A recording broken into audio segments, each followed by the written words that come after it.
Can someone help with translation, please?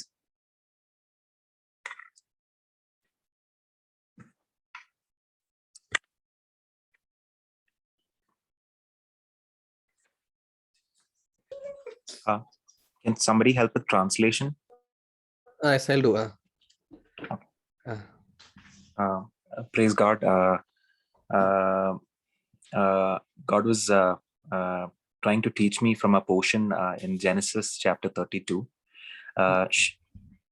ദൈവത്തിന്റെ മഹത്വം ഉണ്ടാകട്ടെ. ദൈവം എന്നെ ഈ ദിവസങ്ങളിൽ ഉൽപ്പത്തി പുസ്തകം 32-ാമത്തെ അധ്യായത്തിൽ നിന്ന് ഒരു ചില ആത്മീയ പാഠങ്ങൾ പഠിപ്പിച്ചുകൊണ്ടിരിക്കുകയായിരുന്നു. Let's all turn our Bibles to Genesis chapter 32, verse 20 and 21. 32-ാമത്തെ ഉൽപ്പത്തി പുസ്തകം 32-ാമത്തെ അധ്യായത്തിന്റെ 20-21 വേദഭാഗങ്ങളിലേക്ക് നമ്മുടെ ശ്രദ്ധയെ നമുക്ക് തിരിക്കാം. ഉൽപ്പത്തി പുസ്തകം 21-ന്റെ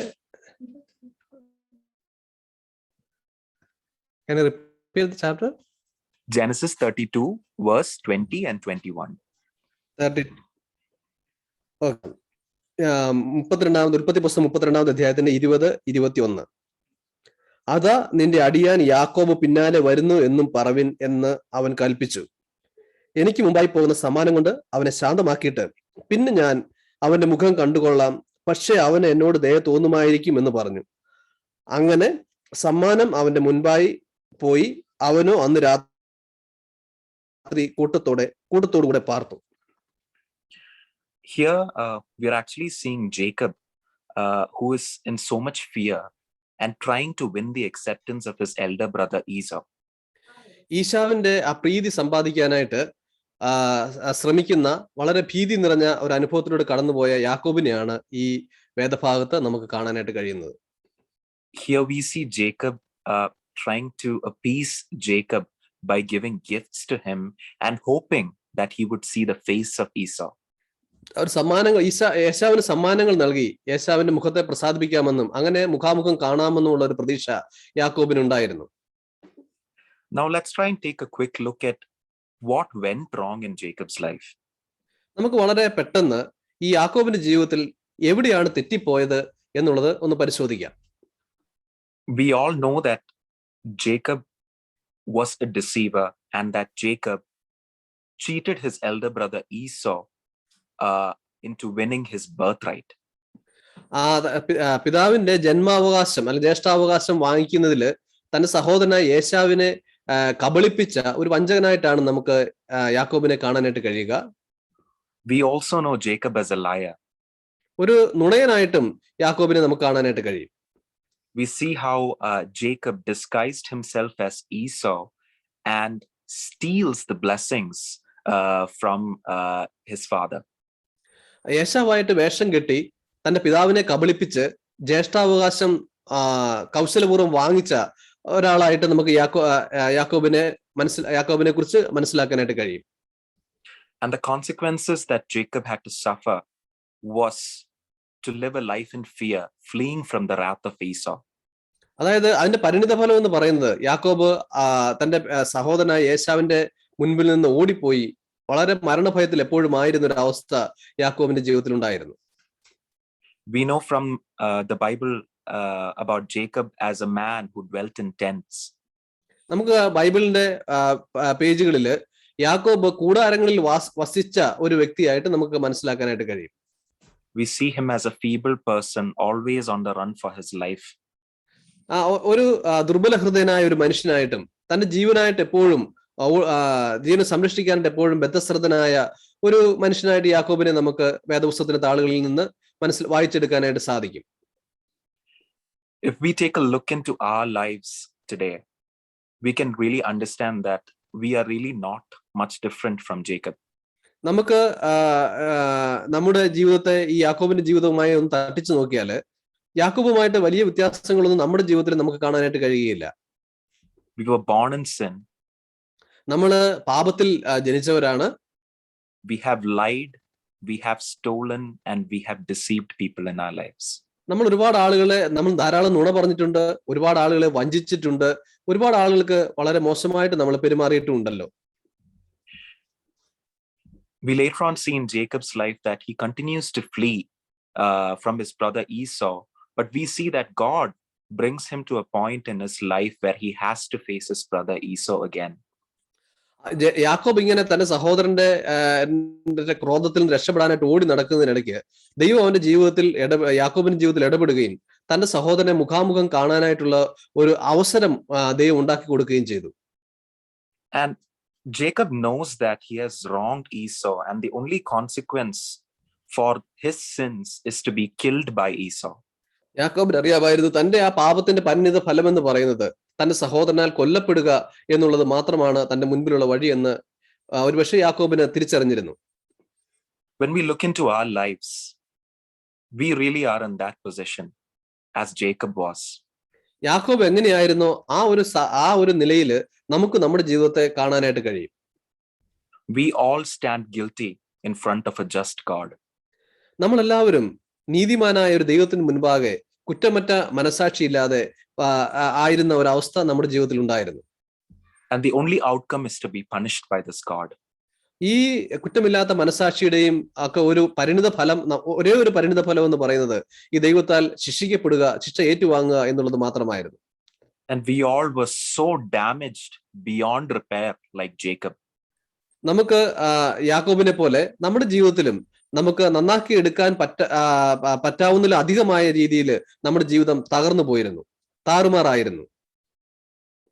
Let's take a moment to think about and imagine about the intensity of hatred that God should have had towards us for sinning against him. ദൈവത്തോട് പാപം ചെയ്ത സമയത്ത് ദൈവത്തിന് നമ്മോടുള്ള ആ ക്രോധത്തെ കുറിച്ച് ഒന്ന് ഭാവനയിൽ കണ്ടു നോക്കൂ.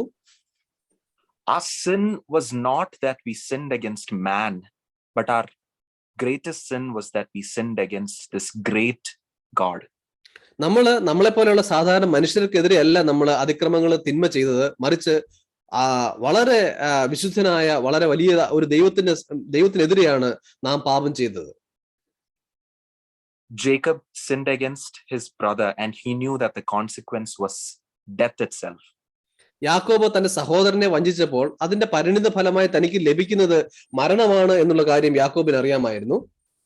And we all know that the outcome of our sin against God is death and death alone.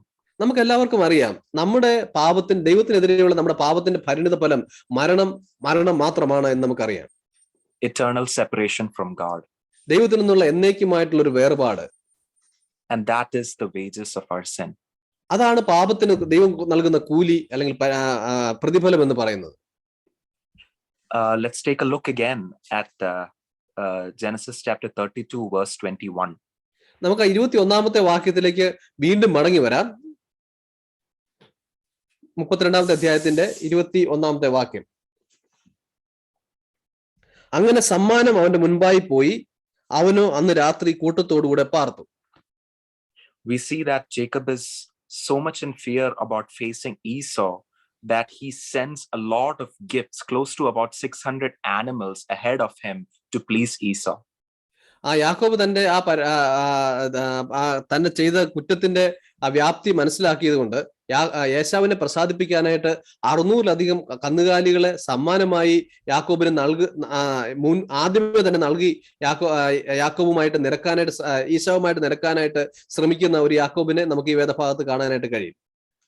And if we look into our lives, isn't that what we've been doing throughout our lives? We've been trying to please God with so many gifts which are so imperfect. അപര്യാപ്തമായ അപൂർണമായ ഒരുപാട് സമ്മാനങ്ങൾ, പ്രവൃത്തികളൊക്കെ ദൈവമുമ്പാകെ കാഴ്ച വെച്ചുകൊണ്ട് ദൈവത്തെ പ്രസാദിപ്പിക്കാനായിട്ട് യാക്കോബിനെ പോലെ നമ്മളും പരിശ്രമിച്ചുകൊണ്ടിരുന്നവരായിരുന്നു. God knew this. ദൈവം അത് അറിഞ്ഞു. And God, out of his love, decided for you and me to give a gift which is his only begotten son. ദൈവം നമ്മുടെ ആ പ്രവൃത്തികളും പരിണിത ഫലവും നമ്മുടെ നിഷ്ഫലമായിട്ടുള്ള പ്രയത്നങ്ങളെയൊക്കെ പുത്രനെ Jesus was this imperfect gift for us. Jesus was this perfect gift for us. യേശു കർത്താവ് എന്ന് പറയുന്നത് നമുക്ക് ദൈവം നൽകിയ ഏറ്റവും പരിപൂർണമായ ഒരു സമ്മാനമാകുന്നു. While we were still sinners, he died on the cross of Calvary.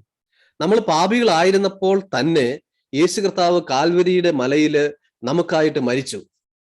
So that you and I won't have to keep offering God our imperfect and blemished sacrifices.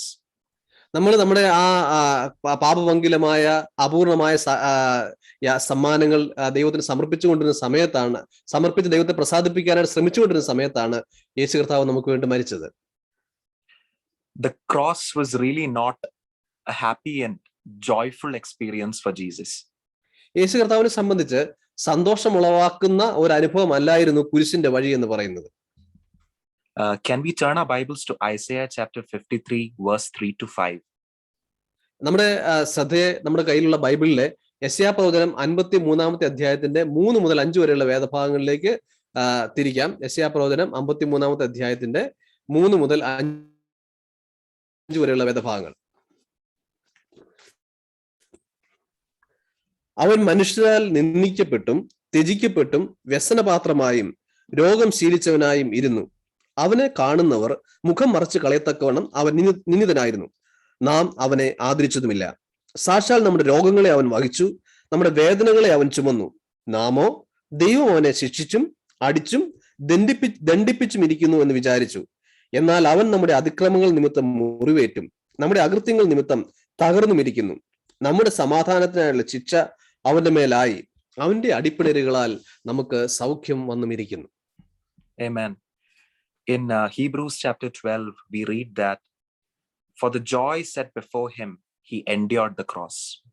എബ്രായ ലേഖനം അതിന്റെ 12-ാമത്തെ അധ്യായത്തില് നമ്മെ നേടുന്ന തനിക്ക് മുമ്പ് വെച്ചിരുന്ന സന്തോഷം ഓർത്ത് അവൻ അപമാനം അലക്ഷ്യമാക്കി ക്രൂശിനെ വേദനയെ സഹിച്ചു എന്ന് നാം വായിക്കുന്നു. The joy for Jesus was to be obedient to God the Father. യേശു കർത്താവിന് സന്തോഷം നൽകുന്ന ഒരു കാര്യം എന്ന് പറയുന്നത് പിതാവായ ദൈവത്തെ അനുസരിക്കുക എന്നുള്ളത് മാത്രമായിരുന്നു. The joy for Jesus was to be reunited with God the Father. യേശു കർത്താവിന് അതിന്റെ ഹൃദയത്തിൽ നൽകിയ ഒരു സന്തോഷം എന്ന് പറയുന്നത് പിതാവുമായി വീണ്ടും അനുരഞ്ജനത്തിലാകുക, പഴയ അവസ്ഥയിൽ എത്തിച്ചേരുക എന്നുള്ളതാകുന്നു. And the joy of Jesus was for you and me to be reunited with him once again. ഒരിക്കൽ കൂടെ നാം ഓരോരുത്തരും ദൈവവുമായിട്ട് അനുരഞ്ജനപ്പെട്ട് ഐക്യമത്യപ്പെട്ട് ഒന്നായിത്തീരുന്ന ഒരു അവസ്ഥയായിരുന്നു യേശു കർത്താവിന് മുൻപിലുള്ള സന്തോഷം.